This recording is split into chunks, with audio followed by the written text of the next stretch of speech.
பெரியாரை இழிவுபடுத்தும் கூலிக்காரர்களுக்கு எதிராக தான் இன்றைக்கு அரசியல் செய்ய வேண்டியிருக்கிறது கனிமொழி எம்பி பேசியிருக்காங்க. இதை எடுத்து போடுவீங்களா? இப்போ அவங்க அவங்க அப்பாவை தான் அப்படி சொல்கிறாங்க. அம்மையார் கனிமொழி பெரியாரை இழிவுபடுத்தும் கூலிகளை எதிர்த்து அரசியல் செய்ய வேண்டியது இருக்குதுன்ட்டு அவங்க அப்பாவையும் அந்த கட்சியினுடைய தோற்றுனர் ஐயா பேரறிஞர் அண்ணாவையும் தான் சொல்கிறாங்க. ஏன்னா நான் பெரியாரை இழிவுபடுத்தலை. பெரியார் என்ன பேசியிருந்தாரோ எழுதியிருந்தாரோ அதை எடுத்து பேசுகிறேன்.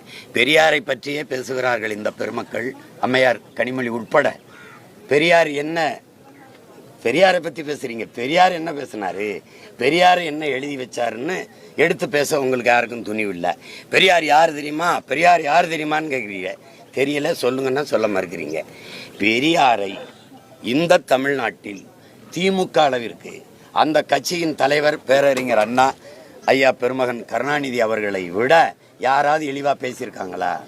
நீங்கள் சொல்கிற பெரிய கூலி அம்மையார் கனிமொழி அவர்களே, நீங்கள் பேசுகிற பெரிய கூலி உங்கள் அப்பா தான். அப்போ நீங்கள் உங்கள் அப்பாவை தான் ஏற்று பேசிட்டு இருக்கிறீங்க. நீங்கள் ஒரு பெரியாரிஸ்டா? நீங்கள் அம்மையார் சார்பாக கேள்வி எழுப்புனவர் நீங்கள். உங்களையே நான் கனிமொழியாகவே நினச்சி கேள்வி கேட்குறேன். நீங்கள் ஒரு பெரியாரிஸ்டா? எந்த இடத்துல கடவுள் மறுப்பில்லையா? உங்கள் மருமகன் உதயநிதி நெத்தியில் திருநீர் பூசணிலாம் இல்லையா? நீங்கள் ஒரு கடவுள் மறுப்பாளர் அப்படியா? அதை ஏற்கனமா? சமூக நீதி, பெண்ணிய உரிமை, உங்கள் கட்சி பெண்கள் கொடுத்த முன்னுரிமையை பேச முடியுமா? நீங்கள் பெரியாருடைய சாதி மறிப்பு, தீண்டாமை ஒழிப்பு, இதுக்கெல்லாம் நீங்கள் பெரியார் எங்கே சாதி ஒழிப்பு நிலைநிறுத்திருக்கார்? இத்தனை தொகுதிகள் தமிழ்நாட்டில் இருக்கும்போது தூத்துக்குடியில் போய் நீங்கள் போட்டிட்டதுக்கு காரணம் சொல்ல முடியுமா? நீங்கள் சொல்லலாம், இல்லை நான் சொல்லிட்டேன். காரணம் என்ன? சென்னையில் நின்றுருக்கலாம், இங்கே கோயம்புத்தூரில் நின்றுருக்கலாம், ஈரோட்டில் நின்றுருக்கலாம், சேலத்தில் நின்றுருக்கலாம், வேலூரில் நின்றுருக்கலாம், விழுப்புரத்தில் நின்றுருக்கலாம். எதுக்கு தூத்துக்குடியில் போய் நிற்கிறீங்க?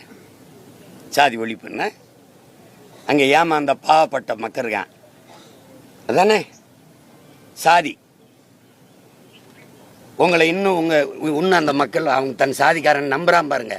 அந்த அளவுக்கு பைத்தியக்கார மக்களை அந்த மக்களை நம்பி வச்சிருக்கீங்க நீங்கள், அப்படி தானே? தூத்துக்குள்ளே ஏன் போய் 2 தடவை நின்னீங்க சொல்லுங்க? அந்த பாவப்பட்ட மக்களை நான் உங்கள் ஆள், உங்கள் சாதி ஆள், அதுவும் நம்பிக்கிட்டு இருக்கு. கருணாநிதி மக எப்படிங்க நாடாராக இருக்க முடியும்? கனிமொழி நாடார்னா அழகிரி, ஸ்டாலின், முக தமிழரசுலாம் நாடார் தானே.